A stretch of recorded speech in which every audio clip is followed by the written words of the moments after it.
All right. Let's see. Can you guys hear me okay? Chat. Yo, check 1 2. I can't hear my snare. There's no snare in my headphones. There you go. Yeah. Yo. Have you ever been hated or discriminated against? I have. Protested and demonstrated against. Picket signs for my wicked rhymes. Look at the time. Sick as the mind of the mother. Can y'all hear me? You can hear me. Yep. Okay, cool. What's up, man? How are you guys doing? I hope you're doing good today. I'm in a weird spot, man. I'm in a weird spot with my sleep. I don't know what's going on. I'm going to sleep at a great time.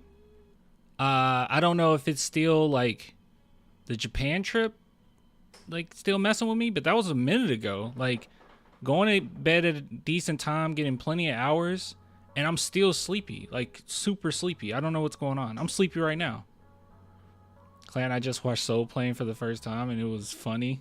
Like honestly, 8.5 out of 10. You stay hating. You're trying to trigger me. You're not gonna trigger me. See, you guys don't have that power, okay? Because I told you that that's what triggers me. So now I know that is bait. Funny enough, though, speaking of bad movies, you should really watch War of the Worlds. I mean, like genuinely, you should watch it. It's very funny. It's very funny. I couldn't believe how bad it was. It was so funny. It's funny. It's a historically bad movie. It's historically bad. Like it's gonna go down as one of the, if not the worst movie of all time. Like it's really bad. It's so funny, y'all. And the product placement is just hilarious. I wasn't even angry watching it. I was just laughing the whole time. I was like, dang, I wish I had a drink with this. Like, it's so funny. You guys should watch it. Very funny. You guys don't have to, like, I noticed some people talking about Fox. You don't have to convince yourself, okay? You don't have to convince yourself that he's worth that money. Talking about he's the, we're gonna start with that. But yeah, you don't have to convince yourself. It's fine. Seemed like it was pretty inevitable, I guess. It's a good it's not a bad, like it's one of those things where it's not, yeah, we'll talk about it in a minute. It's all good.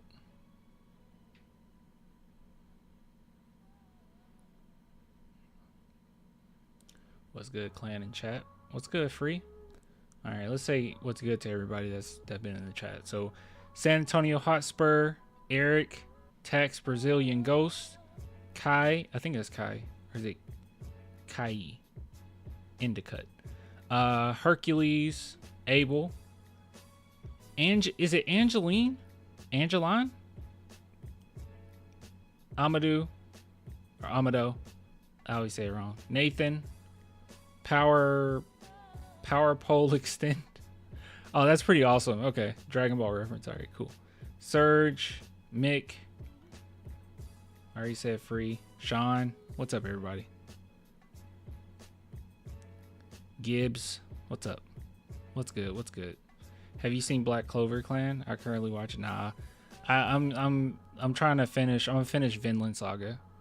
You know, one thing I really love about Vinland Saga, if you guys haven't watched it, I need to finish the first season. But like, I was enjoying it like since the get go, but I completely misread what it was going to be. The main character Thorfinn, not spoiling anything, but he goes through a traumatic event.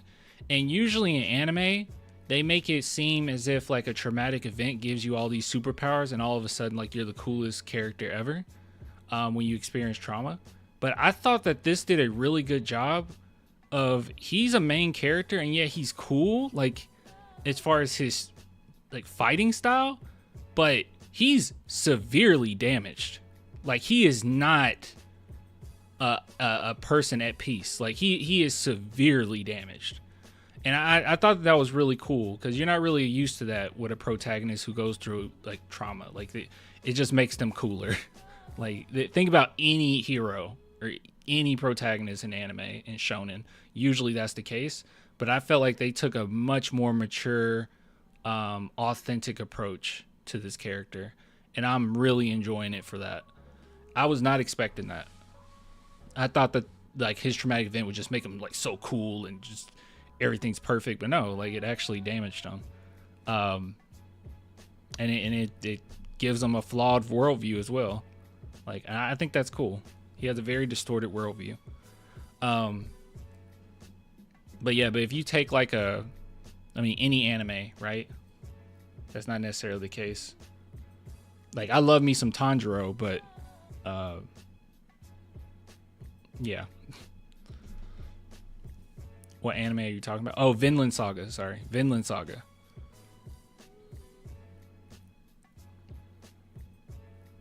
Oh, he does? Okay. Yeah, Thorfinn, it seems like that will be his arc.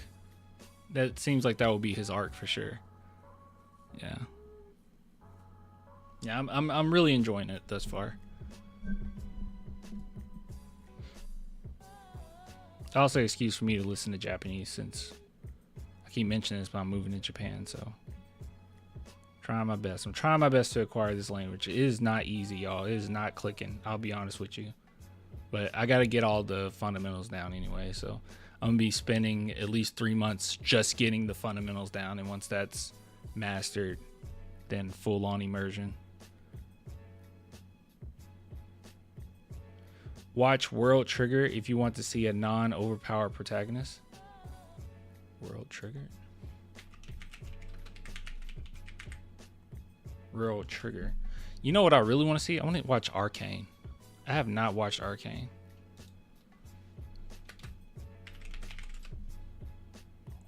I never heard of this. Whoa. Pretty.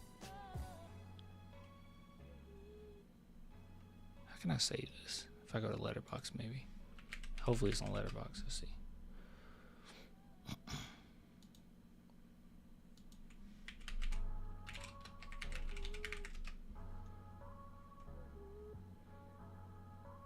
Okay, it's not on Letterboxd. I'm just gonna try to remember it.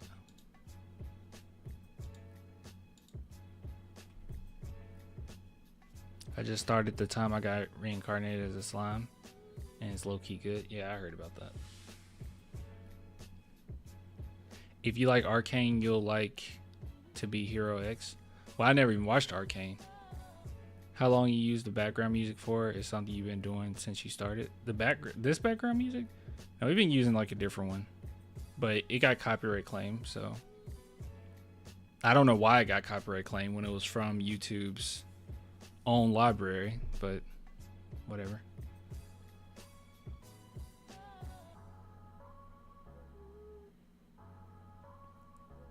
All right, let's do this. Do workouts to help your sleep pattern. I don't understand it. It's so weird. It's like I'm getting sleep. You're right. You're right. I haven't. That's another thing. I haven't been back in the gym in I don't know how long. I haven't been eating how I should, and I don't know how long. Well, yes, I do. I don't know how long. It's been like a few weeks. But yeah, I'll get it together. But it is weird, man. That's why this past week, you guys. The upload schedule has been more inconsistent than normal. Like, you know, usually I do 2 videos a day, but like the past week it was like 1 every 2 days. It was because I would go to sleep, like I would take a nap, and then it would last till like midnight. I was like, what the heck is going on? But now I'm like on point, like when I'm sleeping, and I'm still super sleepy.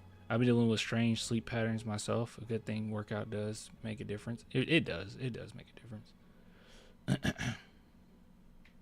Clan, you got Letterboxd? Drop the et.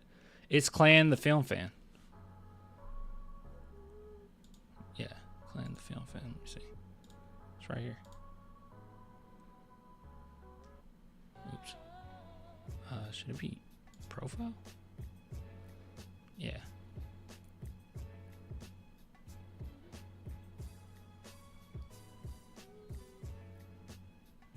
I need to rewatch Confessions.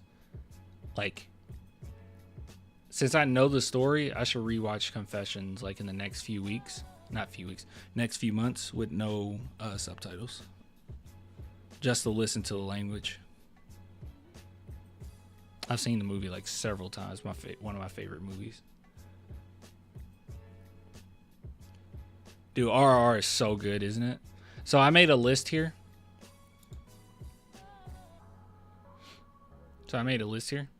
Amazing films, won't waste your time. These are basically just all the best films that I could think of. And I add to them constantly. So we got like 100 and something in here. 138. So 138 films in here. And I ranked them.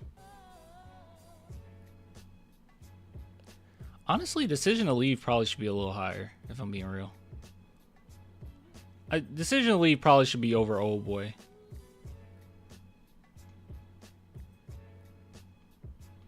But yeah, so I got a long list here. I should probably take Adolescence off. It's not actually a movie. It shouldn't count. I love Another Round. I love all these movies.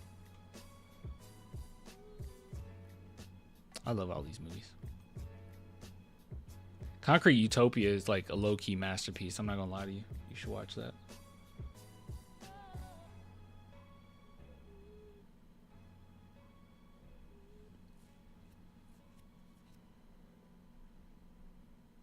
Thanks, man. Your film bag knowledge is deep. I love it. Thanks, man.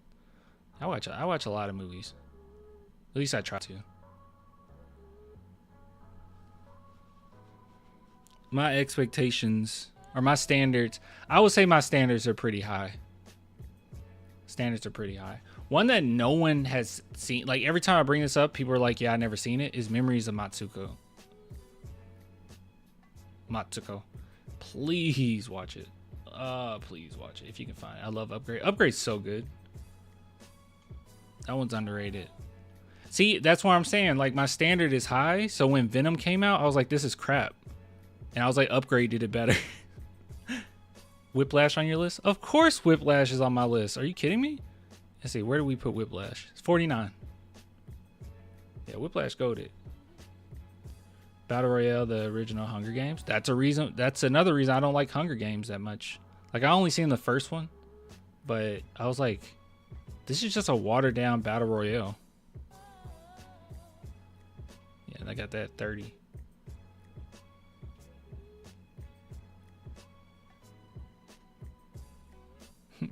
Can't lie, listen about music, shows, movies before Spurs talk is therapeutic. Yeah, man. Just being myself.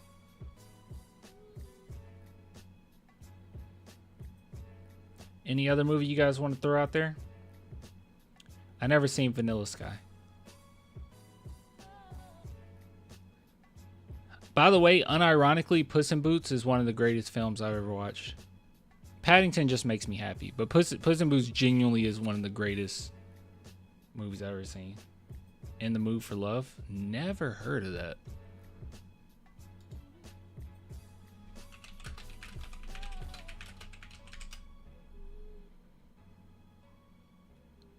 Oh, wait. Is this saved? This might be saved in my watch list. Oh, it's not saved in my watch list. Okay.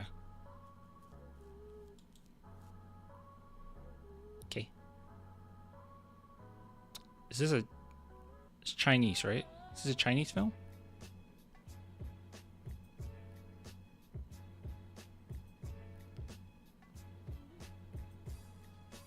All right, got it saved. Oh my God, so good. Someone told me to watch Poetry. I saved that too. Someone said Poetry was really good too. It's a Korean film. Oh, okay, yeah. Fractured is also a really good psychological thriller. Fractured?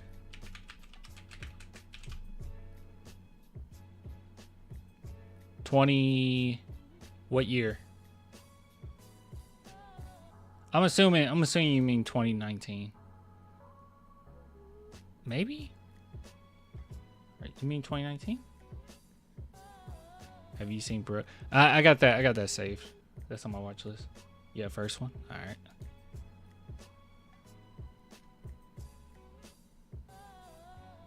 Is this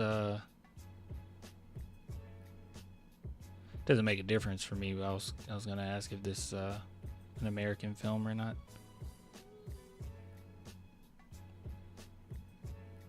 Never heard of it.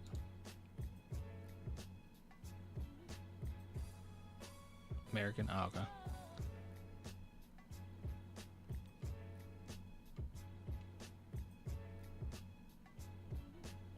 But yeah, if you guys can find Memories of Matsuko, you should watch it. The Long Goodbye.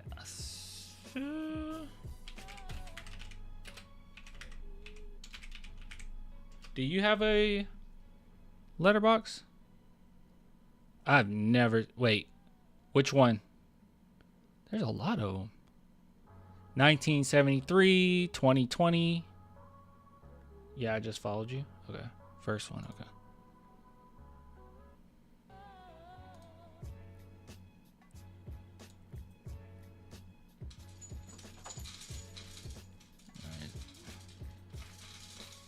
Just followed me. You must be Dom. Are you Dom? You've seen a lot of movies, my friend. I cannot wait to watch The Naked Gun. Oh, together is only a 3.5? I was really looking forward to that. I'll still see it. Okay. Yeah, it's definitely you, because In the Mood for Love's on here. Alright, I'm gonna follow you.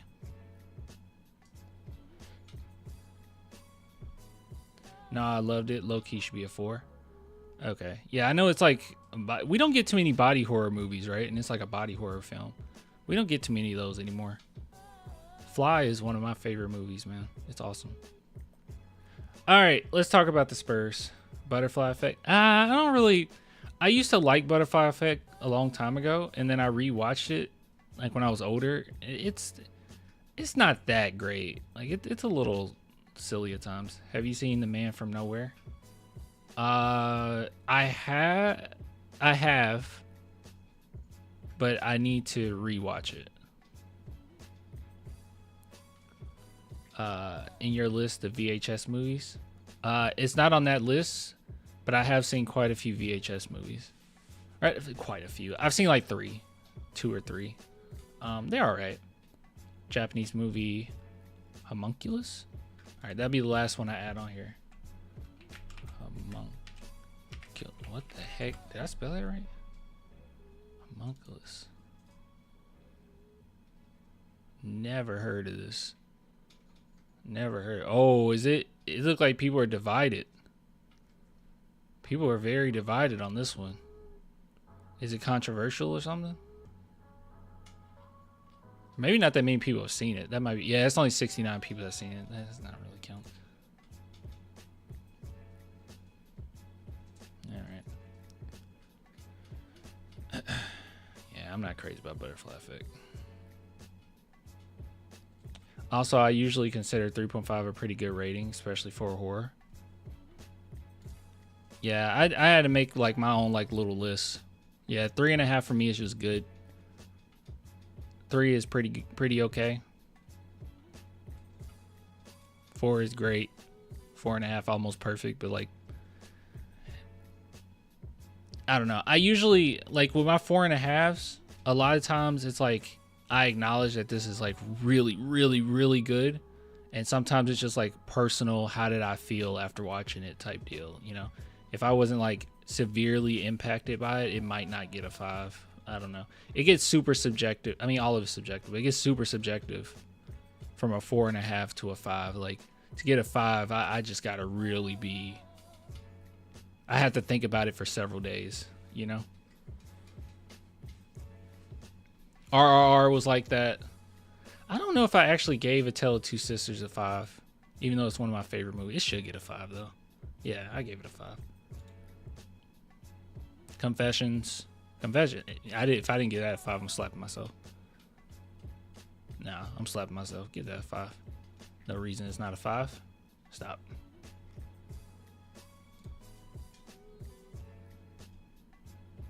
What other movies have I seen? I guess I've seen all his movies. No, I haven't seen Kamikaze Girls yet. Yeah, a lot of these I haven't seen. I haven't seen Kamikaze Girls. I should. I'm going to take it off my watch list and put it back. There we go. Oh my goodness. High reviews for that. Okay. Where's the slap? I did it off camera. Actually, I did it so fast you didn't see me. Hi, Clan. Have you finished with Spurs talk? Just asking. No, we're about to start it right now. Right now. Okay. All right. So chat.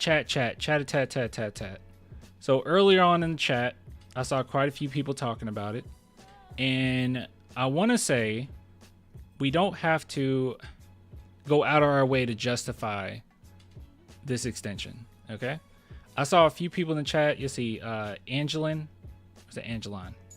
I'm sorry if I'm saying it wrong. Brought up that De'Aaron Fox is one of the fastest player. No, the fastest player in NBA history, according to Hoop Hype. So other people trying to justify the signing. And look, it's like this, okay? This signing right here is one of those things where I'm not necessarily jumping out of my seat for joy for it, right? Like, it's a max contract, right? I won't do that for probably any player. Like, it's one of those where I do feel like he deserves it, okay? And he was promised it. Before he got to San Antonio, he was promised it. He forced his way to San Antonio, and they said, hey, we're going to take care of you. And this is what San Antonio does, right? They're going to make sure to take care of you. And in the long scheme of things, it's not bad at all. And we can kind of talk about that a little bit too. But just overall, when I see a player get a max deal, I'm not like that crazy about it, right? Now, when Wembanyama get his, like, I will be very happy, okay? But this is actually really good for a few reasons, okay? A few reasons. So, number one, the Spurs kept their word, right? I mean, that's not the craziest reason in the world. You're like, okay, they kept their word, who cares? But that does hold a lot of weight, right? One of the main things that we saw this season where it kind of infuriated us, but at the same time, is the Spurs keeping their word. And future tense, when we start to get other veterans that want to come to San Antonio Spurs, they know our reputation, right? But one thing that comes to mind is Chris Paul. Chris Paul being on the court with De'Aaron Fox was infuriating. It was like so irritating because they just didn't work well together at all. We resorted to De'Aaron Fox being the shooting guard, and it was just ugly. I just didn't like it that much. And their play styles were just so different that I felt like it clashed with one another. Like, once again, we only had Fox for a short period of time, but in that short period of time, I don't think we got to see it fully maximized, right? So that kind of bothered me, but long scheme of things, Spurs keeping their word is very important. But another reason why this isn't that bad, and I think that a lot of Spurs fans are overreacting quite a bit, is we see quite so many people talk about, actually, this is really, hold on, this is a really bad, oops, too close to me, sorry. Hold on, that wasn't good. Let's see, Spurs salaries. Yeah, that didn't look, that was very irritating. I don't know why it was zoomed in like that. We'll go to Sport Rec. Here we go. Is this better? This isn't better either. Look at this. Why does it look like this? What are we doing? What are we doing? Get it together. Maybe team payroll? All right, there we go. That's better. Much better. All right, so his contract goes all the way to 2030, right? Now, after this season, Wembanyama we're going to be discussing an extension, right? So Wembanyama gets his extension. But one thing that's been driving me a little crazy, just a little crazy, is people bringing up how you're going to have to pay Dylan Harper. And it's like, you understand that he's a rookie, right? he's a rookie, and by the time like the tail end of his contract is when you will give him the extension. The tail end of De'Aaron Fox's contract is when you would give him an extension. Like, we're not there yet. And I feel like so many Spurs fans, and it's good to take a step forward, you know, think a step ahead, but like, we can't think 10 steps ahead. We're thinking a step ahead, but we can't think 10 steps ahead. Like, that's a little ridiculous to start worrying about that right now. Like, I understand that that's something that you want to think about, and that's something that you want to worry about. But at the end of the day, the Spurs are going to be fine. This contract is a big one, but this is also a contract that this is just what's going on in the NBA now. And De'Aaron Fox is a player that's in his prime, like literally in his prime, and we're going to have him for his entire prime. The Spurs are trying to win. And they're going to be a really good team with a lot of depth, and they're going to attempt to win. And with that, that means retaining talent. I've seen so many people complain over the years that the Spurs don't get talent. They don't spend money on talent. And then when you spend money on that talent, on said talent, we get upset. I don't understand. Another thing too, I also think that people are undervaluing how good De'Aaron Fox is, okay? Like, severely undervaluing how good he is. Like, this past season alone, he hit a franchise record. Where was it? Where's that franchise record he hit? 60. Yeah, four games in a row, he was 29, and he had 60 points, 49, and 28. This is what he's capable of. And this is post-pinky injury, because from my understanding, he hurt it in training camp, right? In October? Or was it October? I think it was October that he hurt his pinky. So he hurt his pinky a while ago, and he still was able to put up numbers like this. In this game, 22 out of 35. He only put up 35 shots, has 60 points, 6 for 10 from 3, and only went to the line 11 times, or only, shot 11 shots from the line. Very impressive. Very impressive numbers. Another thing as well, and I saw people bringing this up, and this kind of bothered me. I'm not going to lie. This kind of bothered me. Is people saying he can't shoot. But he's even been adamant in saying in podcasts and in interviews that he has worked on his shot significantly so. Funny enough, I mean, you might say this is an outlier. You might say, oh, it's not that big a deal, right? But last season, and the Spurs know this, last season before the injury, he shot 37% from 3 on nearly 8 threes per game. He jumped from 5 a game to 8. And you can see throughout his career, he wasn't the biggest 3-point shooting player. But as time has went on, he's made a more concerted effort to make sure that he shoots more threes and gets better at it, right? But with the pinky injury, it definitely made some things harder on him. But the version that we're getting, the best version of De'Aaron Fox has not yet been seen. The best version that we'll be getting of him has not been seen yet. But even yet and still, he has shown that he can be a really good player. This is going to be one of the top, which I think he already is. People have argued with me on this. Oh, hello. You okay? I think Mikasa agrees with me. Oh, you guys can't see her. I forgot that the camera's moved now. Here she is. Be good. Be good. Be good. Be good. Be good. Be good. Anyways, I think that we're going to end up getting the best version of him that we've ever seen. And on top of that, some people disagree with me on this, but I think that he's a top 7 point guard right now. I don't think that that's that crazy of a take. But unfortunately, a lot of people have forgotten who he is. They don't remember how good De'Aaron Fox is. They don't remember after Castle having a good season or winning Rookie of the Year, that is, and after us getting Dylan Harper, all of a sudden it seems like Spurs fans have amnesia on how excited they were that we got Fox to begin with for nothing. So that's something. That's something to keep in mind. And my last point right? My last point with all of this, another reason why you just shouldn't be that upset, is that we still have plenty of options.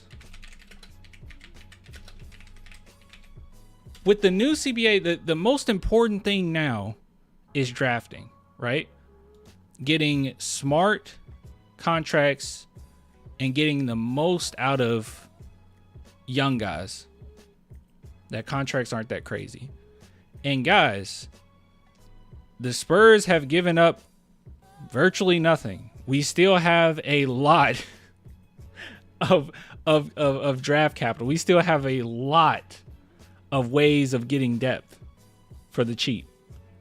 We still have, and even if you don't use these, you can trade them away and try to get some depth, right? Like the Spurs are set.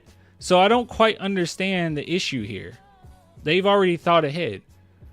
And that's why I don't really understand Spurs fans like so worried about everything.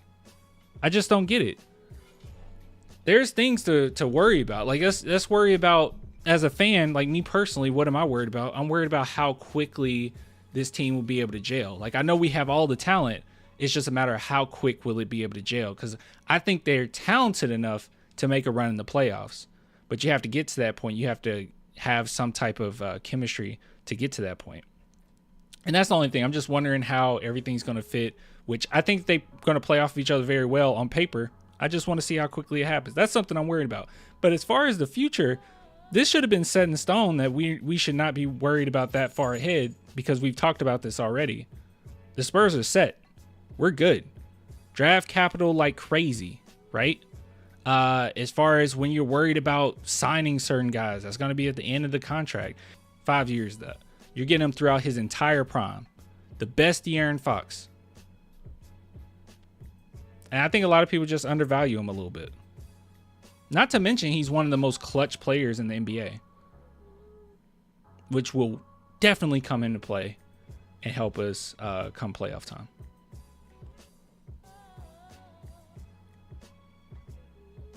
Saw a post on X where they had players like Maxey, Ja, Murray, Dame, and Garland as better players than Fox. There was someone. Yeah, man, it was crazy because I posted something myself. I don't know if they might have deleted it. Let me see if I can find it. Because I posted something myself about Fox. Let's see.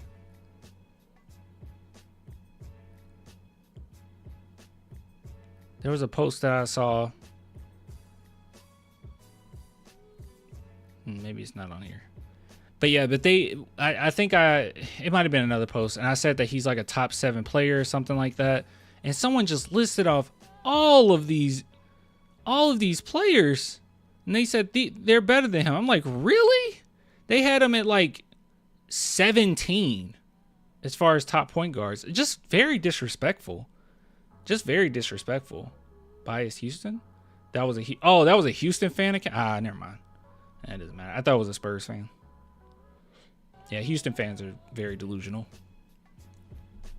But anyways, so those are my points, okay? Those are my points. All right? I think number 1 is totally fine because of, I don't know where I'm even going with this trying to go back to the contract. Yeah. So, number 1, I do think that he's worth the contract, right? I think that he's worth the contract. He's played significantly well prior to the pinky injury, right? And even after that, he's had some showings where he was really good, and we didn't really get to see the best version of him because he was out there with Chris Paul, right? That's another reason we didn't see a great version of him. But he was great, but you know what I'm saying. Also, you got to keep your word, and it's very important that the Spurs keep their word. Next, I don't know why we're really worried about. Crap, I'm on the wrong one again. But I don't know why we're really worried about the contracts, especially when by the end of it, you know, that's when we really need to worry about like guys like Dylan Harper, right? It's not that big a deal. And then lastly, we have so much draft capital that you just have a lot of flexibility. If this doesn't pan out, which it will, but if it doesn't pan out, you have draft capital, right? And you can add depth to this team. If some guys have to go here and there, you can add some depth to this team because of all these draft picks you have. This is like the most valuable asset you can have in the NBA in this new era of the NBA. And we got a lot of it. It's nothing to worry about. Nothing to worry about. And I'm sorry, guys, if Fox isn't worth a max deal, then I truly, especially with the new CBA, I truly don't understand who is. I don't know who's worth that if he's not. Anyways, Fox has been clocked at speeds around 21 miles per hour during games, particularly in fast break situations. Imagine Fox running fast break. Fast is like 10-0 to 20-0 run. The opponent, no answer at all. Well, keep in mind that the Spurs got so much defense now till they're if the opposing team isn't on their game, we're going to be able to really take advantage of it and get a lot of steals. I can't even imagine what a team could do if Carter Bryant, Sohan, and Wemby's on the court at the same time. Like, I don't know. And Steph Castle, like, I don't know. I don't know how you score on that. Wemby sits and Cornette comes in. Like, I don't know what you do. But yeah. So I think it's good we locked him in. I'm not jumping for joy because we gave a max deal. But I think it's disrespectful to say that he's not worth that. Hope that made sense. I'm very sleepy. Okay.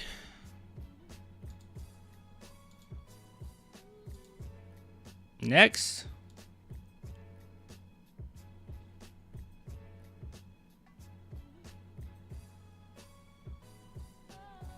Majority of those picks are second round picks. We just have one first round pick each next 7 draft. That's like really good.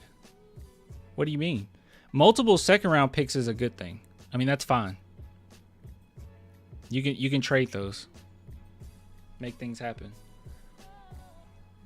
You could possibly trade those and move into the first round, right? It's very valuable. Every pick is valuable now. Did you see the Carmelo Anthony podcast with DeMar DeRozan recently? Talked about Pop. Also, while you were gone, Danny Green defended Kawhi injury gate, and recently Parker brought it up again. Wait, really? Maybe we'll go live next time.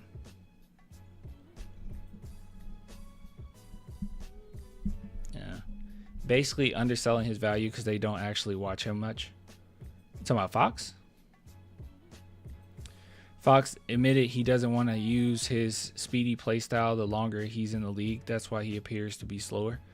Well, yeah, he said that. And I think he also added to, and that was kind of my point earlier, is that he's talked about shooting more. Like he said, yeah, I'm like pretty good at mid-range shots, and people don't talk about that. He severely improved his three-point shooting as well, like significantly improved his three-point shooting. But, you know, people don't really see that because the injury. But before that, I mean, he had a whole season shooting nearly like 8 threes a game at 37%. Like, that doesn't come out of nowhere.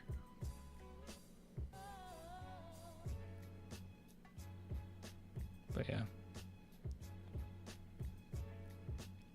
Okay, I'm banning clan being spelt that way. I'm banning it being spelt that way. I'm banning it right now. I'm banning it.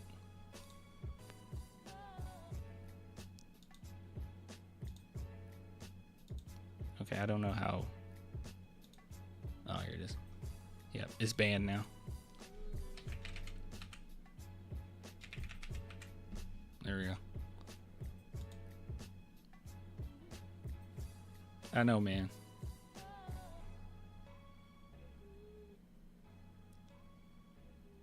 I don't know. I don't think he meant it that way, but it's short. It's short for clandestine. just a nickname I'm going by.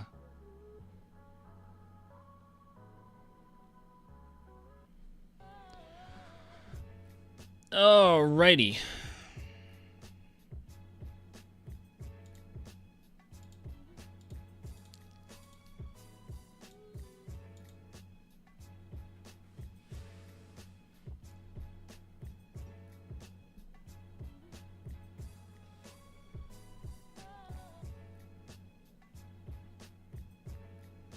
Yeah, I doubt he meant anything by it, but good God, come on.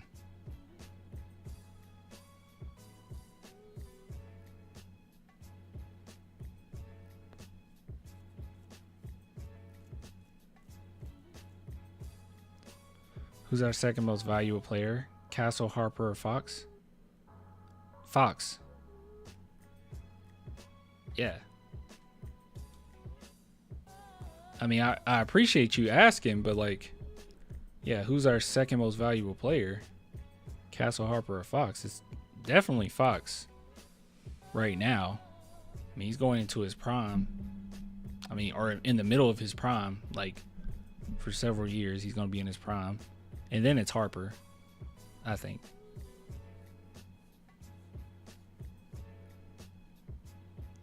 Nah, I'm going to go Sohan as our second most valuable player. I wouldn't go with Sohan. Sohan's very important, but yeah, I wouldn't put Sohan over. Oh, you're saying as our third? Or not third, our fourth? Like after Harper?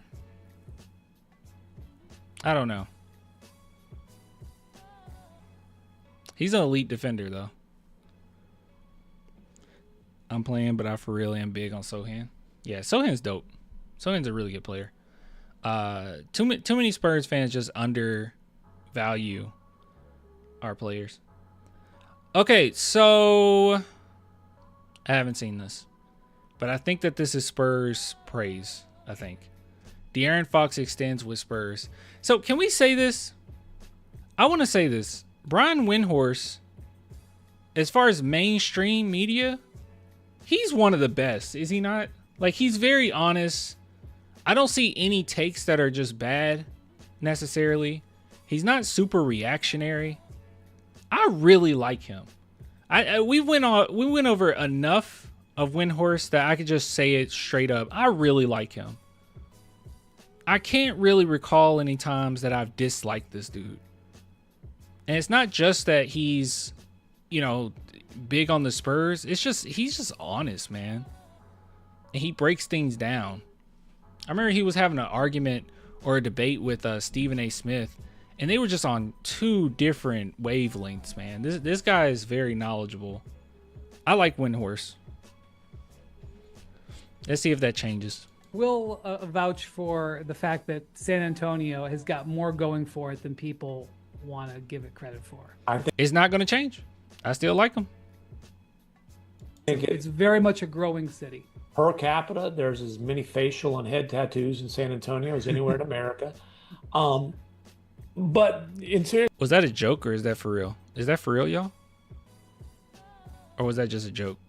business, since they got Wemby, you've been talking about, hey, San Antonio is going to be a destination for players, and they didn't engage in the KD bidding, but they were on Kevin Durant's list. Yeah, that was That's on an De'Aaron example. Fox's list. And again, we talked about this. Funny enough, that's the one thing that I kept bringing up. I kept bringing that up. Like, guys want to come here. That's our takeaway.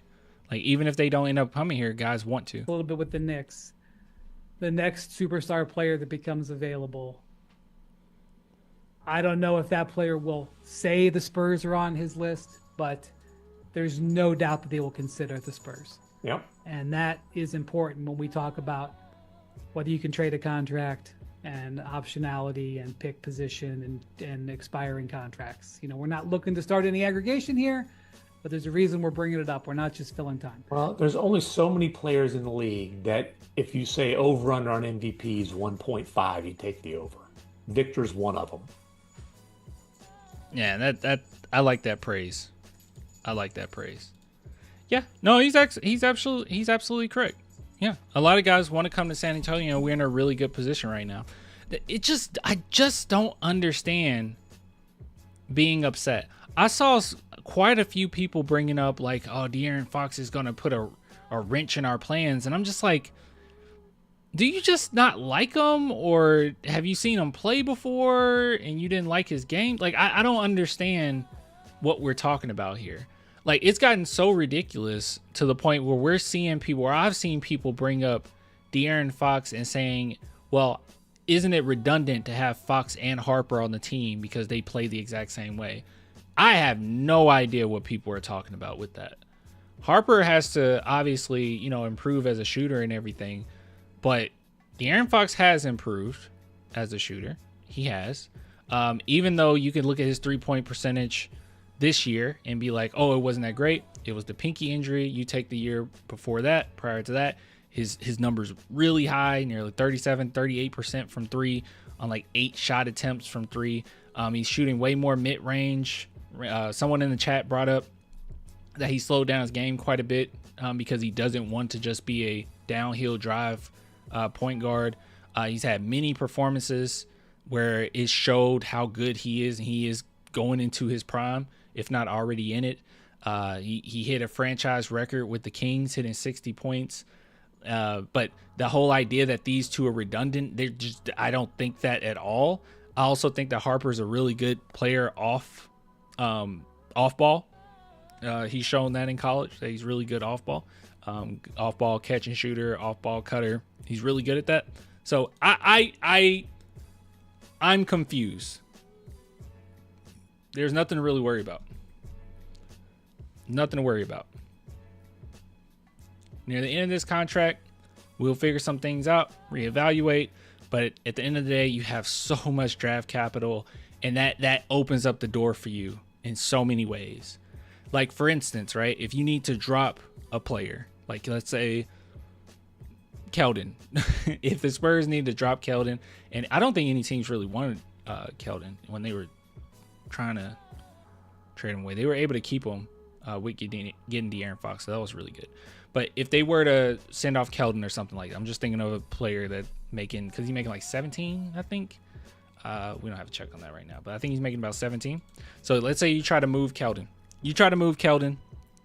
What you can do is you could package them with a couple of those seconds, right? And maybe that makes it a little bit more appealing to a team when you're trying to make something happen like that. Like you can just do a lot. You can do a lot. So Spurs are in a good position. Nothing to really worry about. And hey, this was inevitable. It was going to happen anyways. Spurs promised to do it, so it was going to happen. Looking at the chat, sorry. I believe what can make us a top 4 seed is Wemby's dominance. I believe the team around him. So if Wemby continues to make progress, we could be that true contender that I want to say we are. Yeah. Hopefully Wemby has like more of a kind of like a go-to move, so to speak. But I agree with you. Like, I think the Spurs are a top 4 seed. We have so much depth and just so. Hold on. Let me show you. Hold on, let me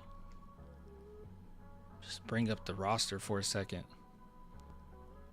I was kind of blown away by something. Let's see. If we do teams and I go to San Antonio, and they got the roster here.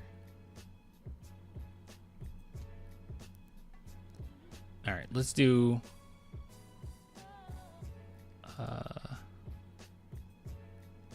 previous season. Previous season. Just look at the difference here, y'all. This is where I get angry when people say the Spurs don't know what they're doing. Look at the difference here. These are the guys that you had. You had a rookie Sohan. This is just a couple seasons ago, just a few seasons ago. You had a rookie Sohan, Devin Vassell. Those were your best players, basically. Well, maybe Keldon too. Like, Keldon was like your top player. Like, those are your top. That was your big 3. And then you had Jakob, Doug McDermott, Romeo Langford, Trey Jones, Devontae Graham, Zach Collins, Julian Champagnie, Malachi Brown. I mean, this roster sucks. let's just be real, y'all. This roster absolutely sucks. The only enjoyment we got out of that season was watching a rookie Sohan have some cool performances here and there. Overall, this season sucked. It sucked so bad. And you just jump to a couple more seasons, or a few more seasons, and look at this. Look at this roster.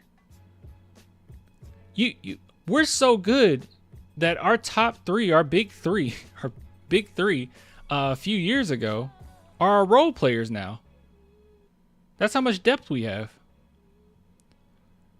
And one thing that really blew me away was the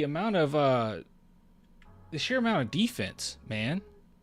There's so much defense. I hate that. I know it's coming up kind of weird on y'all's screen. Never mind, I can't really. Can I do it? Or is it gonna look ugly? It looks ugly. You guys can see it. What just happened? No. All right, look at the amount of defense here.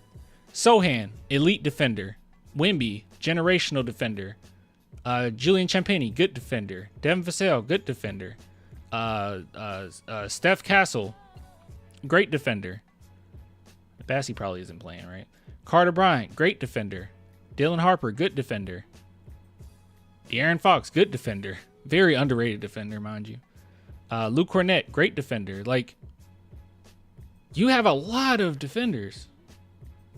Lot of defenders. It's going to be good. And just a ton of depth, too. You got your big man. On paper, guys, this is a playoff team. This is a deep playoff team. On paper, this is a deep playoff team. It's just a matter of how well they all, it all comes together. I believe Dylan Harper is going to be pretty good right off the bat, right? I think he's going to be good right off the bat. But this is sick.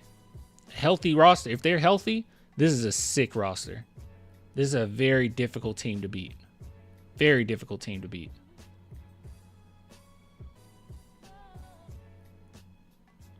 So many good defenders in Keldon. Well, what I'm hoping for is, because Keldon is a horrible defender, I'll just be transparent. But what I would be hoping for is, because you have so many defenders, that it doesn't stand out as bad, right? Like, it won't matter as much. The biggest issue with having Keldon on the team last season defensively was because we didn't really have a second layer of defense when Wemby wasn't out there. Like, it was just kind of it. Like, if Keldon's out there and, you didn't have Sohan or Wemby, it's just a wash, Also, the fact that Sohan had to play out of position so many times, too, But hopefully it probably won't stand out as bad now, to be honest. Doesn't mean they're not going to try to go at him. Spurs top 3-5 best defensive team in the NBA upcoming season. It's just one of those things, man, where, like, on paper, this is really good. It's just a matter of will it gel. I have faith that it will. And I have faith that the Spurs end up being a 4th seed. You just have to lay back and see what happens, I guess. Great stuff, though. All right, so, and I didn't even mention Harrison Barnes. Harrison Barnes is an okay defender. He's not bad. He's not great or anything, but he's pretty okay. All right, I think he has something else. Oh, yeah. Okay, so I didn't watch this. All right, where the heck was this live streaming from?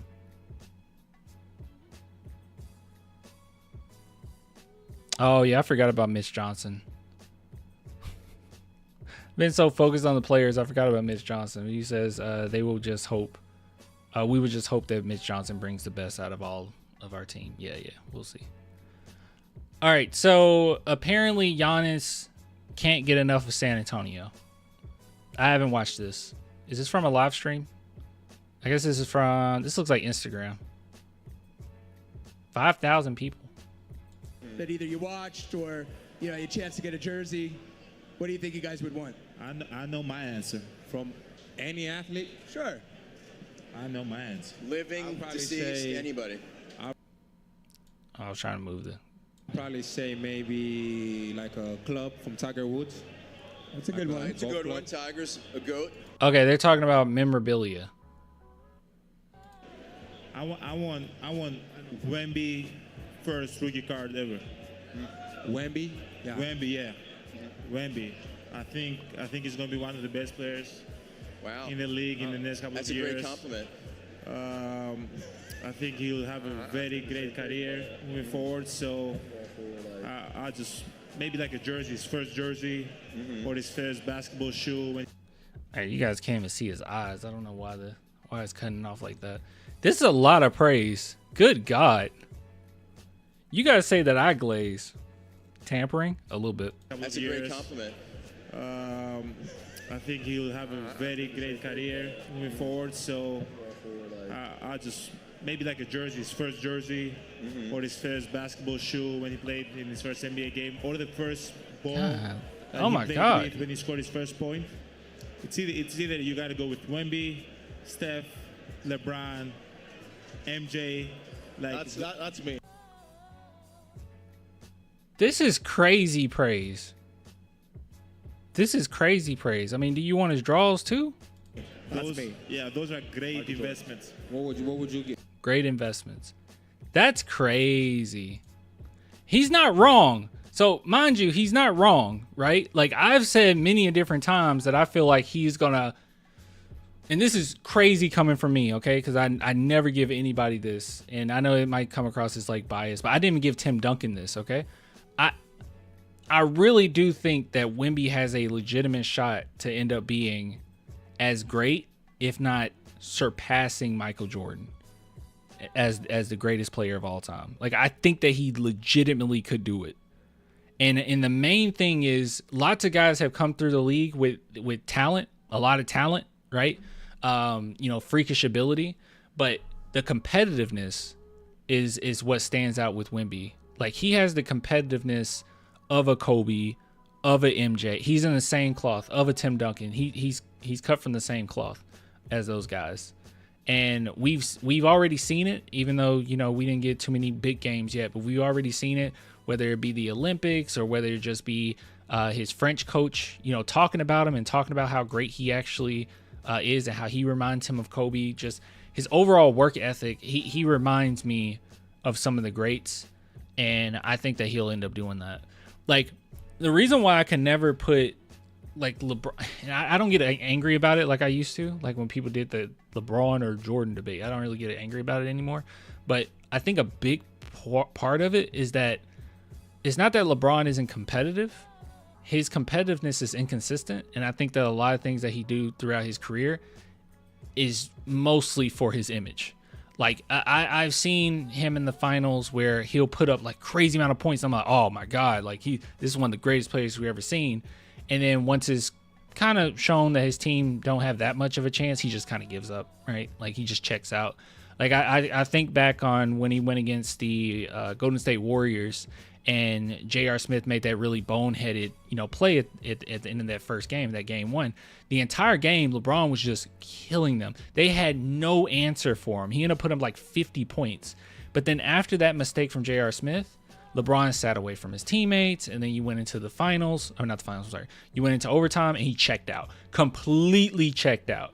Like, the Warriors put Steph Curry on him, and he just passed it up. Like, nah, I don't want this. And to me, you would never see that from a Duncan. You would never see that from an MJ. You would never see that from a Kobe. And you'll never see that. I don't think you're going to see that from a Wemby. But like, that competitiveness is what's really important, I think. And I can mention so many different things with LeBron as well. Like, after you lose in the, finals, now you have a cast on your arm. The 2014 finals in particular, because I was I was keeping up with everything. I was so excited for that series. But like, after you lost a couple games, then he's coming to the podium saying it's just basketball, it's not that important, you guys take it too serious. Like, it was like, oh my goodness, man. Oh my goodness, So yeah, I don't hate LeBron either. You said I hate the media attention he always gets. I could care less about the mainstream media. I pay attention to it for the channel, but I don't actually watch any of it, right? We just see clips and we react to it, but I don't actually watch like ESPN, and it's junk. It's all just junk. But I will say that Wemby is something special, and Giannis, I think at this point we've just kind of got used to it, right? So we're kind of desensitized to this, but I think we really need to get excited, I guess, when it comes to things like this, because Giannis is one of the greatest players to ever walk this earth. Now, I think people need to recognize that. Like, Giannis isn't going to just throw stuff like this out there. He is literally, quite literally, one of the greatest players we've ever seen play the game of basketball. Like, he is a top tier superstar. And the fact that he's saying, if I had a choice, I'll give me some Wemby merch, is huge. It shows how good Wemby is, and Giannis has gone toe to toe with him. This isn't one of those where I've just watched him play. He's gone toe to toe with him, and that rookie Wemby. That's another. I think about this the competitiveness, right? The competitiveness. Rookie Wemby went crazy versus Giannis. He embraced it. He wanted to show out. He went crazy. He blocked Giannis' shot in a clutch situation, which, I mean, yeah, Giannis' team was just better, so they ended up winning. But, I mean, you blocked the shot in a very clutch situation. He had some really crazy plays in there. But he was awesome. I don't know. At this point, I'm just yapping. I don't know. I'm just excited. This upcoming season is going to be really good. The Spurs are going to be really good. Wemby would never bring his children into the league. Only LeBron can. To be fair, I'm not getting on LeBron for anything like that. Like, plenty of NBA players have done that. Oh, yeah. Malachi Branham did poster him. Yeah. Forgot about that. Enough of that.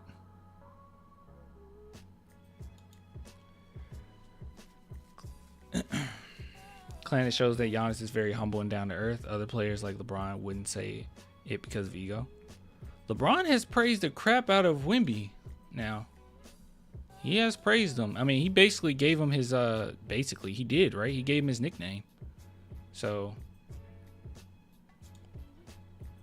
I mean, I won't say that LeBron wouldn't say that. I think LeBron would say that.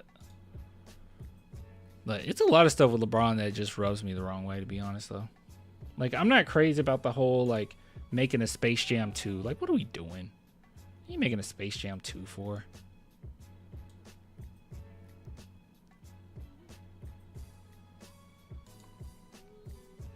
What are we doing?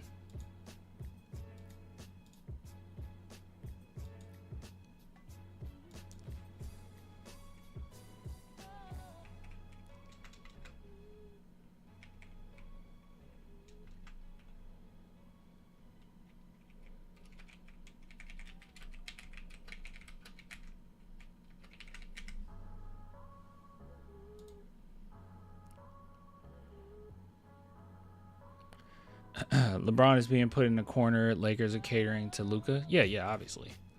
They have to.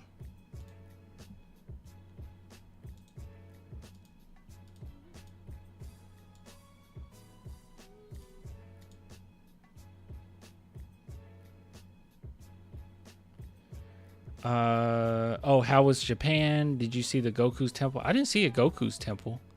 It was awesome. Japan was really dope. I'm very nervous because I guess it's a good thing that I'm nervous and I'm like keeping all these things in mind, and I did my research and everything, but like I'm very nervous for when I live there. Because if I can't speak Japanese, that's gonna be like a serious problem. So I've been working on that. Because there's no way, bro. There's no way. I don't see how. Yeah, I heard people doing it. I don't see how you live there and not speak a lick of Japanese. I don't see how you do it. Chase the dream. Thanks, man. Yeah, we'll still be going live and everything. It's just gonna be a weird, fluky times. I'll say that. Or I might have to go back to what I used to do, which was record on my own time and then upload it and then live stream when we can. But I don't think I'm gonna change. Unfortunately, guys, I love you, but I don't think I'm gonna change the time in which I live stream. Like if I'm live streaming at 7 in the afternoon or evening or 8 in the evening or whatever, you're gonna have to just listen to me when you're at work, because I don't know, you know, I don't want to get up at 4 a.m. and live stream. But yeah, how can you teach English without knowing the language that you come from? When you go over there, as far as speaking, like there's a couple jobs, right? There's is it, I'm trying to see, it's Ikaiwa. That's just a conversational English teacher, and they actually wouldn't want you to speak like you're not allowed to speak Japanese, funny enough. So it's a lot of people that come in and they're just trying to learn like conversational English. You can't speak Japanese, like you can't do it. And then when you work at schools, it's kind of the same thing. They don't need you to speak Japanese. They don't necessarily want you to, right? It's going to just make it very... The reason why I said that I'm not going to be able to... Like, you can't survive without speaking it is because you could really isolate yourself. Like, yeah, you can meet other foreigners or whatever and be cool with them, right? Like, I have a friend that lives over there, but you could very well... I could see you getting lonely very quickly if you don't learn... Japanese or acquire Japanese. Another thing too is my plan would be being an English teacher for a year, and then after that year transition into being like mostly YouTube, and then doing my other job, because I'm a therapist, so I could do that online. That's what I would transition into doing. Sponsor my own visa. Immersion will help you, believe me. Yeah, I know. I'm just getting all the I realized that my foundation is really shaky, so I'm spending these few months like getting my foundation down. But I'm still looking at media here and there. But as far as going full on immersed, not yet.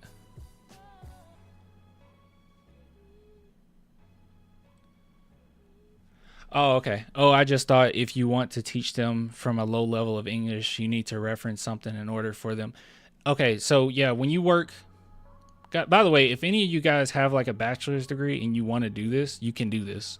Like, it's not that hard. Like, you could literally do this. But how it works is you're an assistant teacher, right? So you'll have the main teacher who is speaking Japanese and referencing certain things.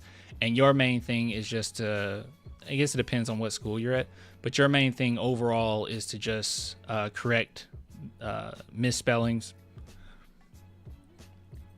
And just speak, you know, you're a native English speaker, so just speak the language, right? But the teacher will know a little bit of English.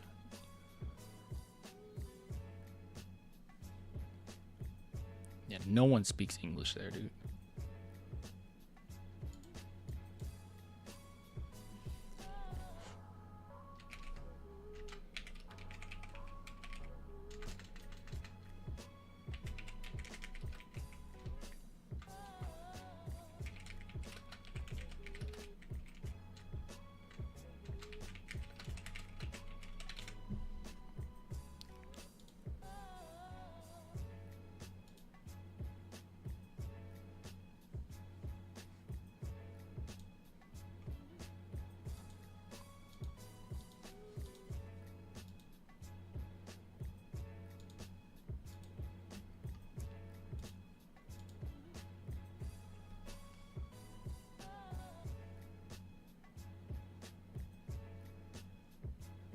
Oh, you're in Spain?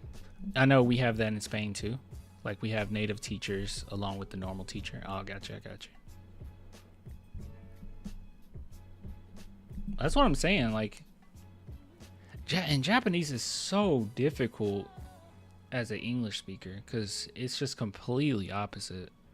I know when I was in college and I had to take like not Japanese, I took a Spanish class. It was not like this. I don't know why in the world I didn't just take a Japanese class in college. I don't know why I didn't do it. Like I should have just did it. Oh, okay. You know, the next country I was thinking about going to after, you know, I'm out of Japan, I was thinking Portugal. You know anything about Portugal? I feel like Portugal would be pretty cool. I was even thinking Albania, honestly.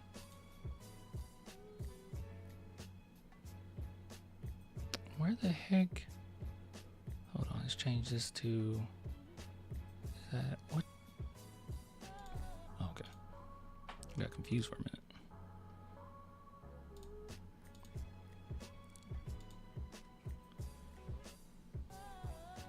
It's nice. Oh, Portugal. A lot of thieves in Portugal. Don't go to Albania. Oh, what's up with Albania? There's a lot of thieves in US too. It's true. I think the United States, where are we now, y'all? We're like 133 as far as safety, or are we higher than that? Not a good quality of life though. You probably saw those TikToks. Not a good quality of life though. Of Albania? I don't think I saw TikToks of Albania. Yeah, Portugal sounds good. You can always visit Spain close by. Bad? Oh yeah, it's bad. It's bad. I've been on this this app. What's it called? Tandem. Trying to speak to like Japanese speakers because I'm trying to make. I'm preparing y'all. I'm trying to make some friends before I'm there. And I was talking to some people, and they were actually blown away by how dangerous America is.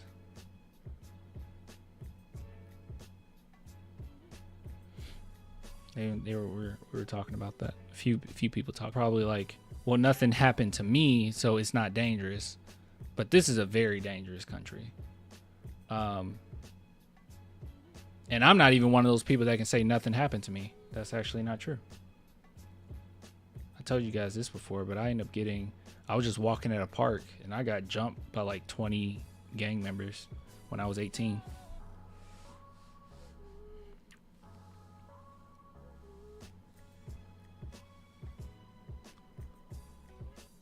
Greece has a digital nomad visa. That's pretty good. Bro, that digital nomad is probably like, I probably can't do it. It's probably way too much money you'll have to be making. Or I don't know. Japan's digital nomad is ridiculous, and it's only 6 months, and it's like 60,000 a year, which is not terrible. But when you're talking about being remote, how many people are making 60 in a remote job? Like, you said for real? Yeah. Did that make you practice the Second Amendment? No.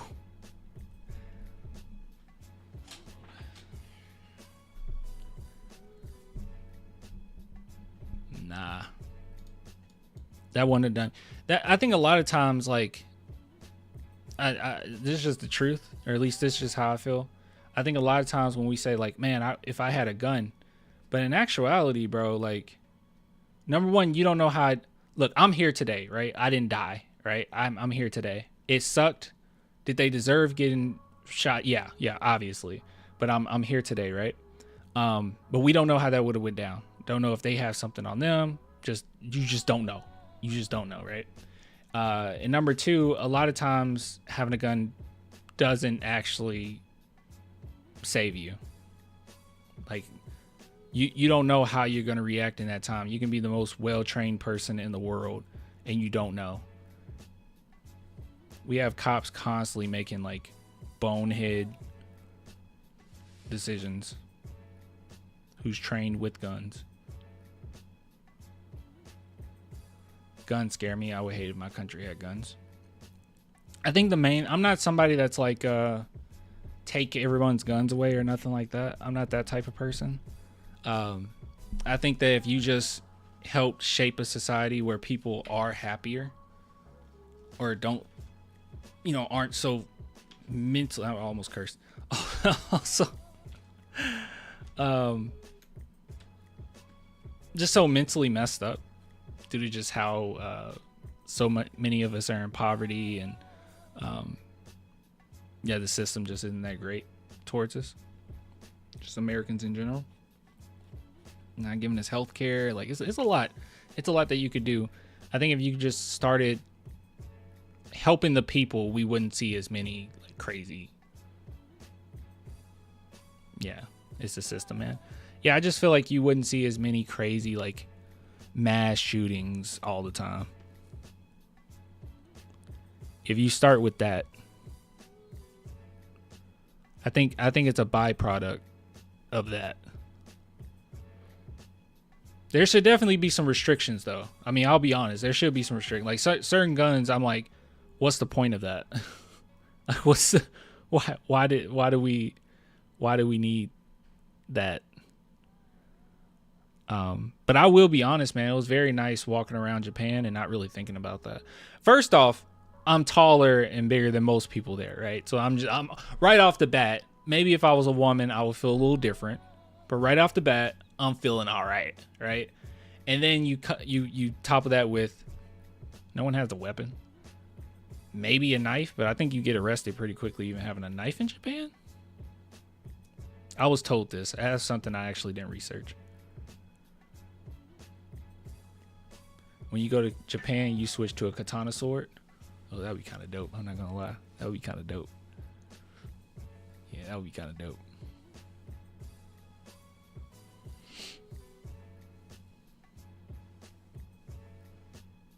Go to Italy, Germany, or France. In South Asia, the Philippines, Cambodia. Oh, good God.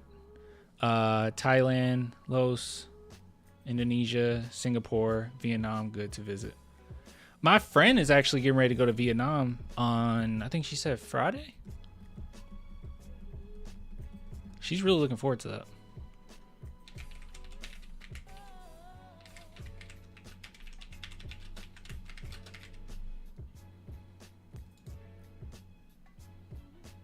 Doesn't everyone in Japan know martial arts? Yes, that's a known fact that everyone in Japan knows martial arts.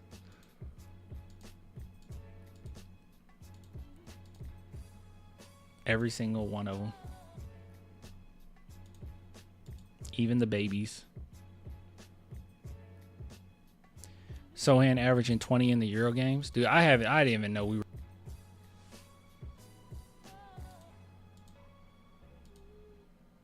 We'll have to go over that next time.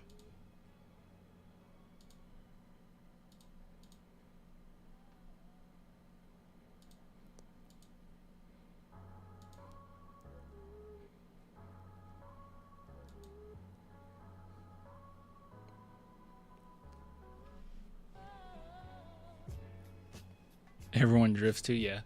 Yeah, everyone does the Tokyo drift from Fast and Furious. There were a lot of cool cars there, I'm not gonna lie.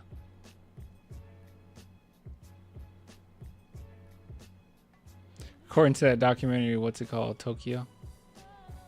Oh wait, you might be legit. You legit talking about a real documentary, or is this a joke?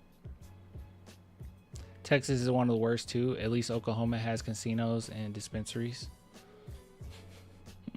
Just kidding. Wait, does Texas not have dispensaries? Can you not smoke in Texas?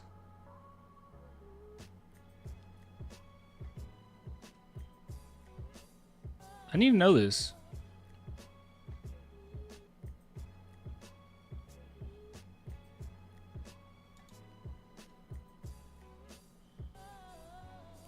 You smoke brisket.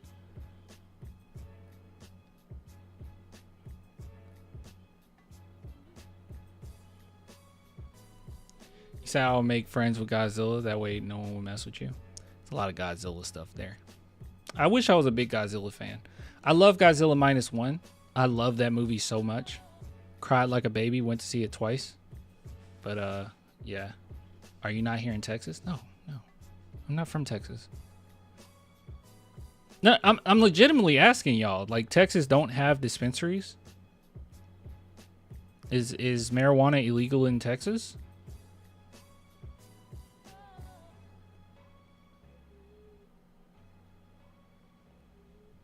That's a legit question. I didn't want to Google it. I want to just ask that. That would be wild. That doesn't make sense. Only for medical cards?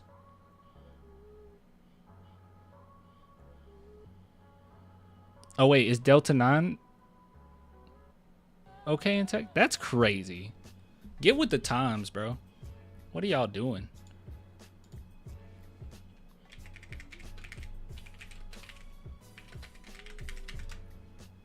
All right, let's see here. Legality by state. Oh my God. Texas is like... Wait, hold on. Where's the key? Where's the little... Is Texas like the only... Texas is the only... No, that's not the only state. Fully legal, fully legal, fully legal. Green means fully legal. Wait. Oh, okay. Well, there's no like real... Delta's about to get banned? There's no real difference between Delta and like... Like, not really.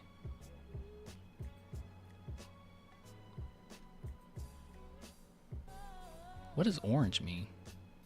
Man, it's Colorado. Let's look. What does Colorado say? Fully legal and decriminalized. Oh, so maybe dark. Well, let's see. California. Nope, decriminalized.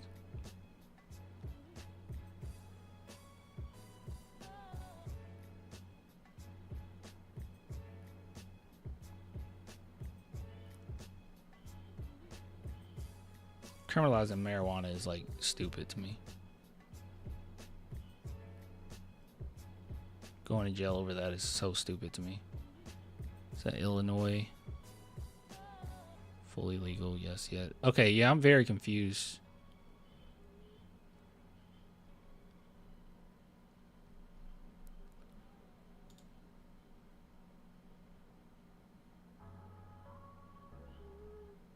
Not Snoop Dogg friendly.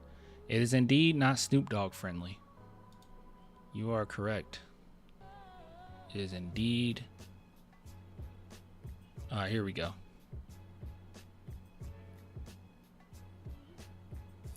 Recreational and medical use is legal, but not recreational is the light green. America's stupid. I don't know.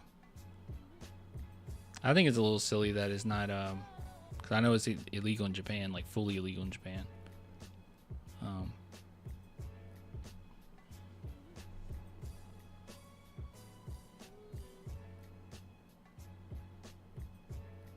Why is America like this?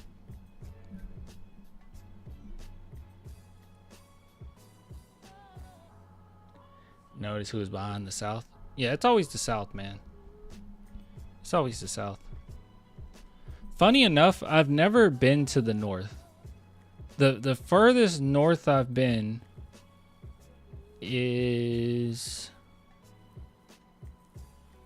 Where have I been? Cincinnati. So like right here? I think that's the furthest north I've been. So I've been in this area. Basically, I've been everywhere. Actually, yeah, I've been everywhere over here. I've been in Colorado. I've been to Texas. And I've been to Cincinnati. That's the furthest I've gone.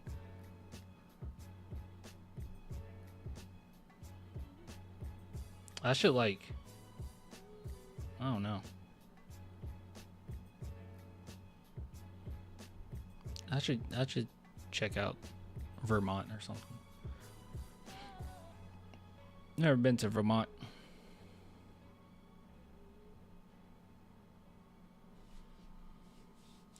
Tokyo Story. I got that saved on my list. That's crazy, bro. Texas is a huge state for that to be illegal. I mean, how many people they're throwing in jail over that?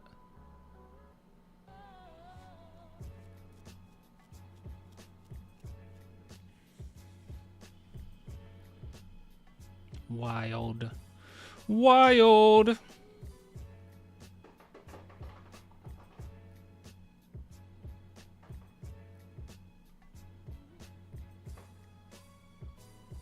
Vermont, they got maple syrup.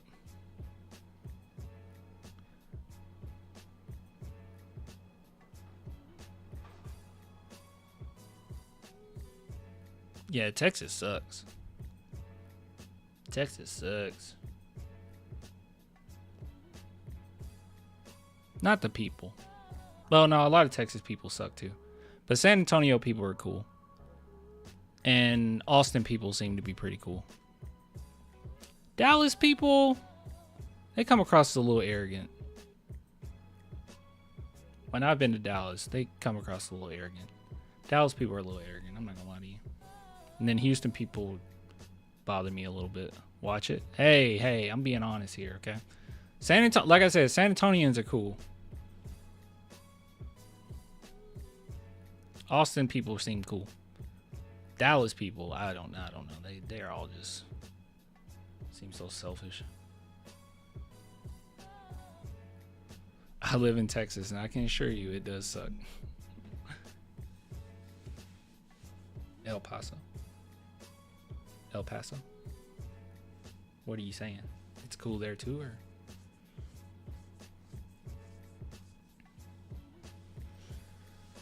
Oh man. I cannot believe. I just don't see how you. It's 2025. I don't see how you can be this far behind. Just decriminalize it, man.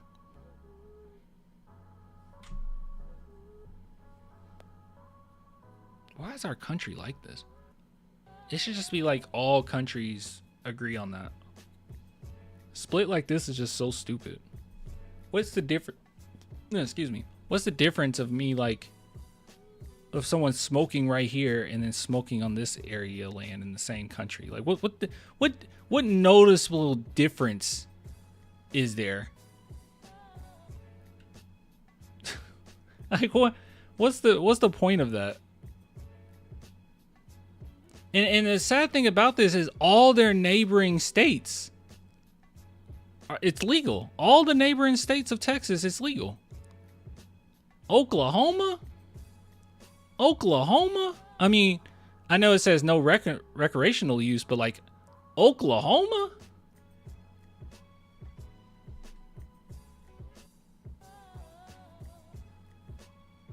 You can't even say Oklahoma without sounding dumb.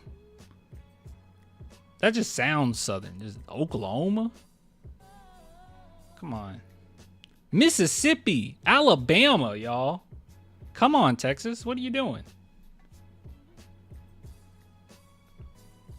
Oklahoma, most dispensaries per capita in the USA. Good God.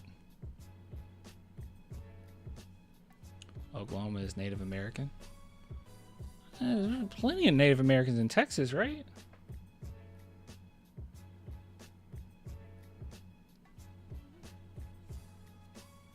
That's wild.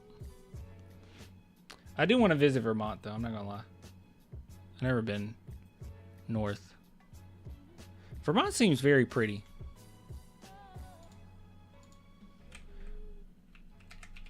What does public transportation look like in the north? We know New York has public transportation, but like,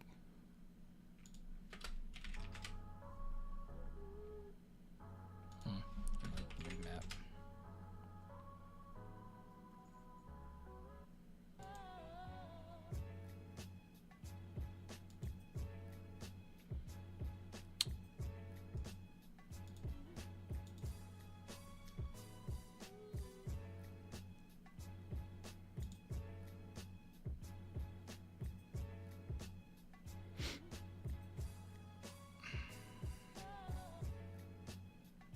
Yeah, I am, Franco. Metro areas in the USA where more than 5% of the population uses public transportation to get to work. It's like Seattle. Yo.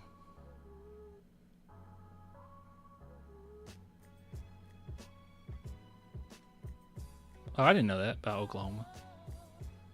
I didn't know it meant that.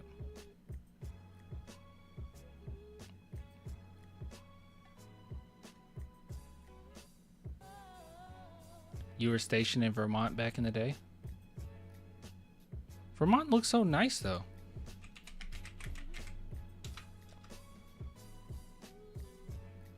They have pretty good benefits, too, right?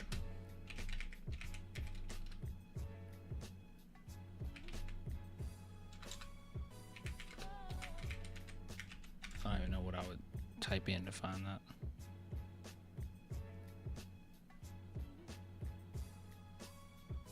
Financial assistance, healthcare, food assistance.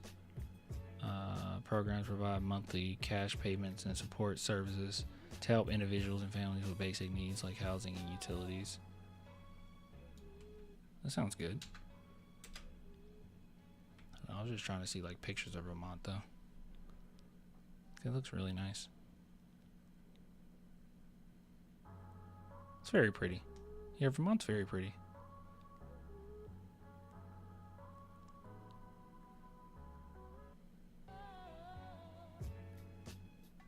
Not my thing. Not my thing necessarily, but like, I don't know. This is gorgeous though.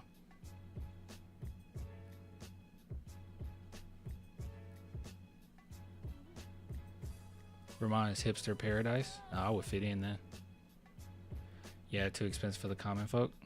Yeah, anywhere that's nice in America is too expensive to be real though.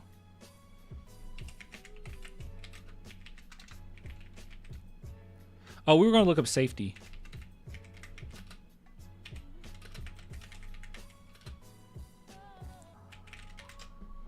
Look at this and then I'm getting out of here.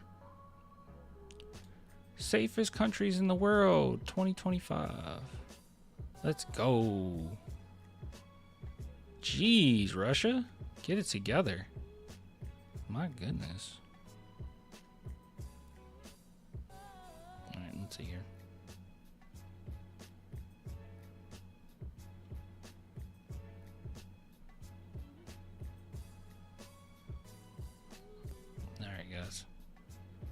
All right. So we got Russia. That's just taking the cake. I don't know what's going on with Russia. All right. But you can see little Japan here.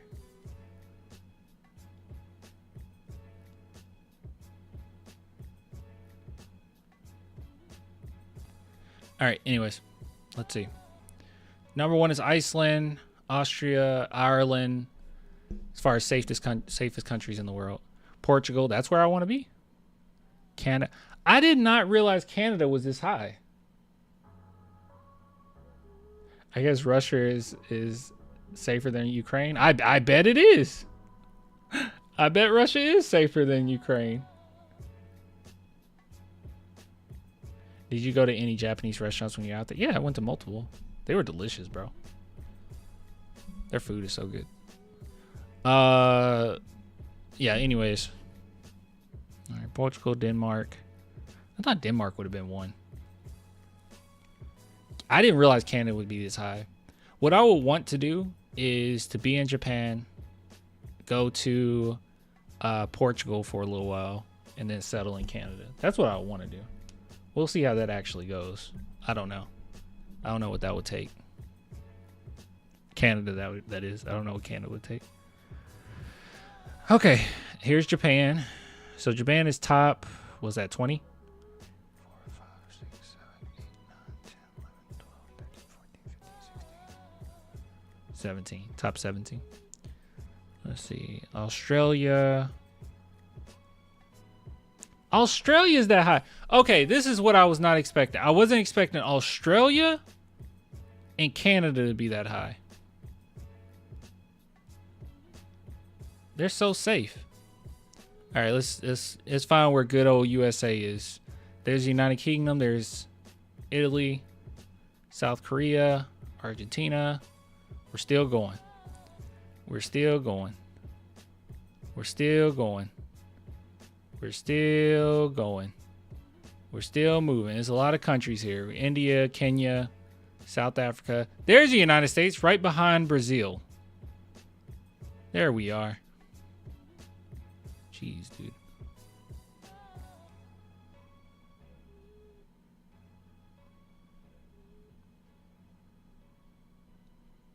Georgia's pretty high. I didn't know Georgia was that high. I'm not that low. I'm not that surprised that France is that low. I went to France and it wasn't what I thought it was. Wait, China? Really?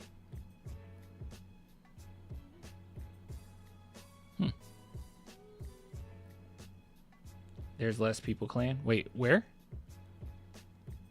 Which one?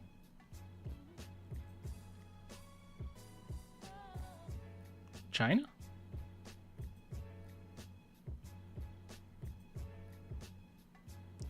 One year free visa in Georgia. Yeah, that's crazy. I think in Georgia it's like isn't it like a 1 year free visa and then you just leave and come back like the next day and you can restart it or something like that?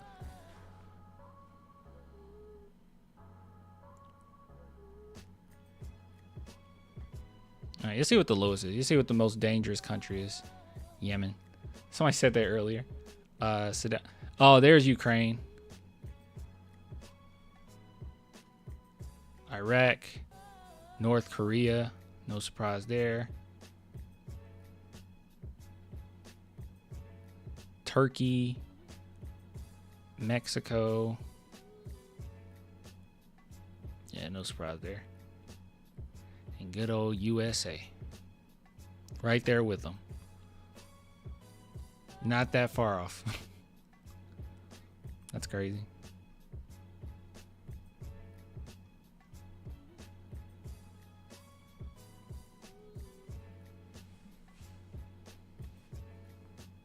Oh, top 20s have less people. It's not just that. It's not just having less people. And how many people are in Canada, bro? I feel like Canada has a pretty good population. It's not just the amount of people. Because I'm pretty sure this is per capita. I'm assuming.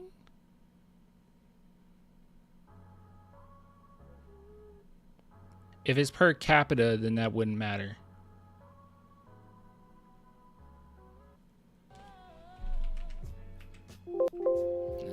Oops. That doesn't say it.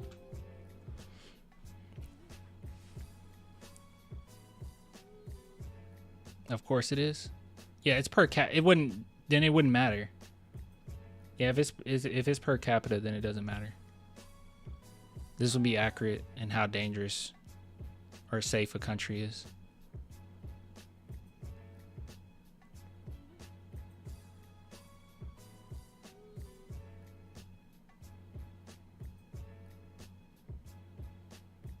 You can't have an index without taking it into consideration. Exactly. It's not just X amount of people. Like, America's just that dangerous. You shouldn't be that shocked by it. I mean, I don't want to bring down the mood or anything, but you shouldn't be that shocked by this, right? Like, even if I type in mass shootings by country.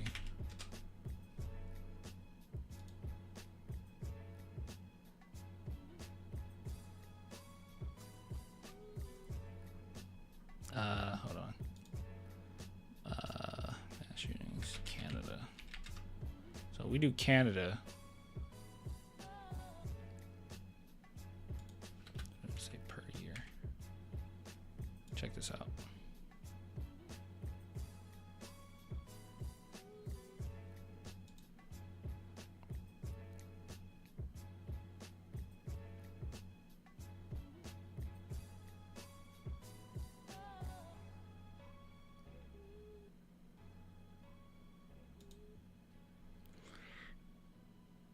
Ooh.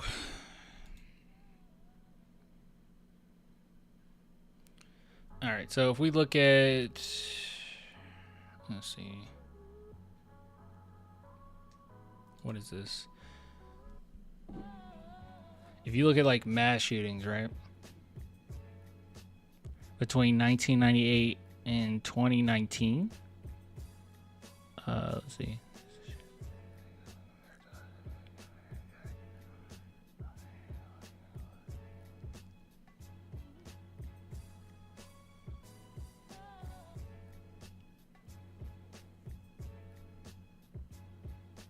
Yeah. So Canada had 4 since 99 to 2019. And then you go down to the United States. That's not right. It's more than this. It says 101. I'm reading this wrong. It's been more than that.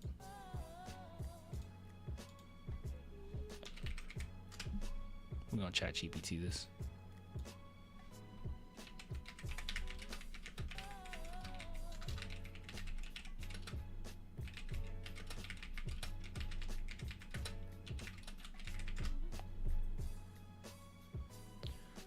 Let's see. There we go. This is more accurate. All right, so last year, 2024, Canada had a whopping 2 to 4. So this is 4 or more people getting shot, right? United States had more than 630. Yeah. Yeah. Like you shouldn't be that shocked that the United States is as dangerous as it is. Maybe you don't, like, you didn't personally experience it, but it's ridiculous. Experience over 100 times more than Canada. I am curious about the population of Canada, though.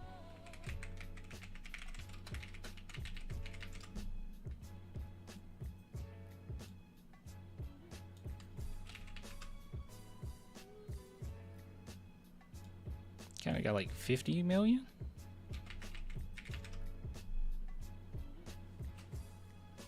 Oh, 41 million.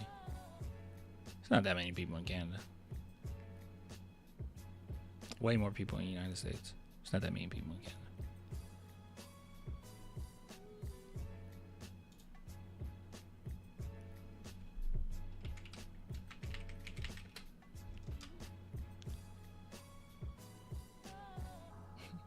Fake news. Oh yeah, it's just all fake.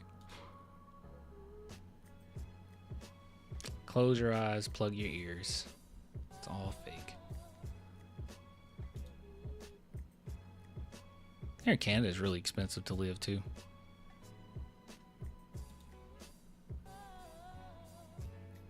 Where is this? Where the heck is that?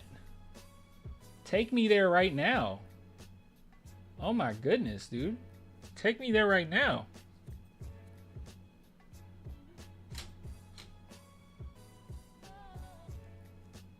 Is that Toronto? That looked like Toronto, right? Is this Toronto? I don't know. I don't know Canada. I don't know anything about Canada.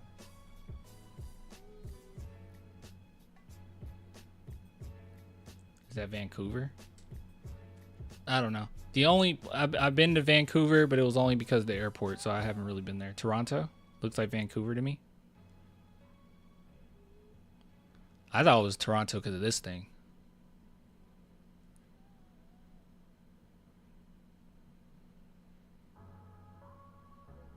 Ask ChatGPT. That's actually a really good point. All right. I literally could just ask. All right, let's ask ChatGPT.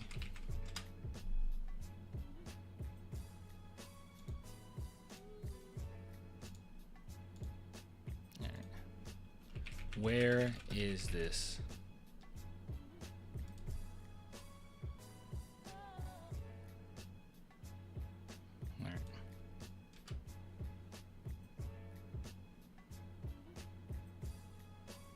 Vancouver. You're correct. Purple was correct. Vancouver.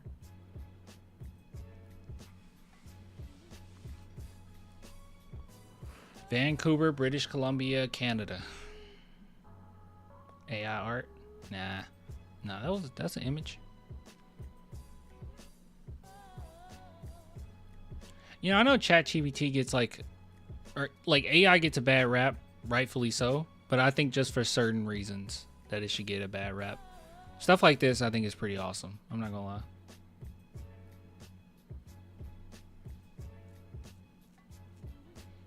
I'm cultured.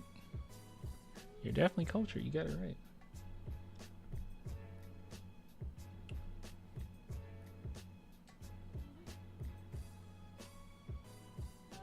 I wouldn't have guessed that. I didn't know. I don't know anything about Canada.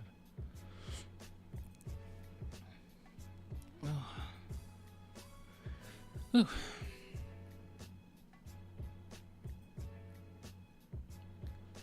When I go to Japan again, I should go to South Korea because I have a friend that lives in South Korea. I should go to South Korea.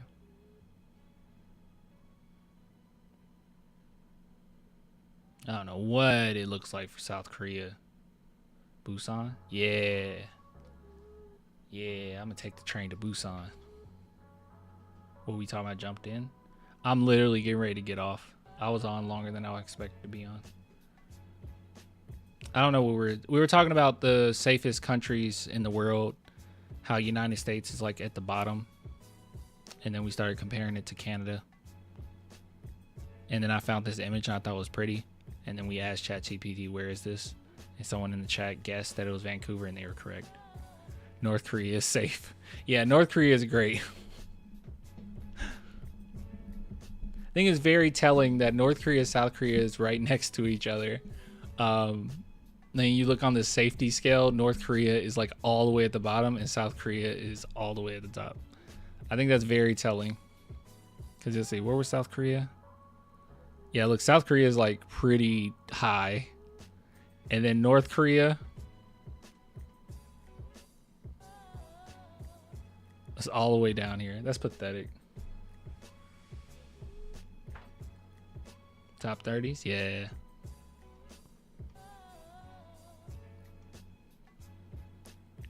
Portugal's so high.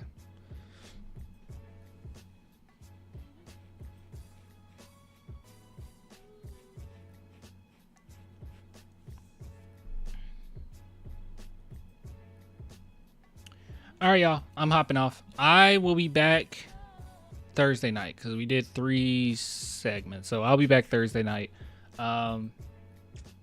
Everyone take care. Everyone have a good night.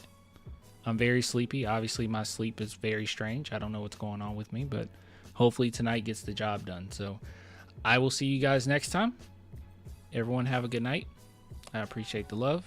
It seems like we're back on our regular schedule now. At least getting stuff out. So I'm gonna keep at it, man. All right. Good night.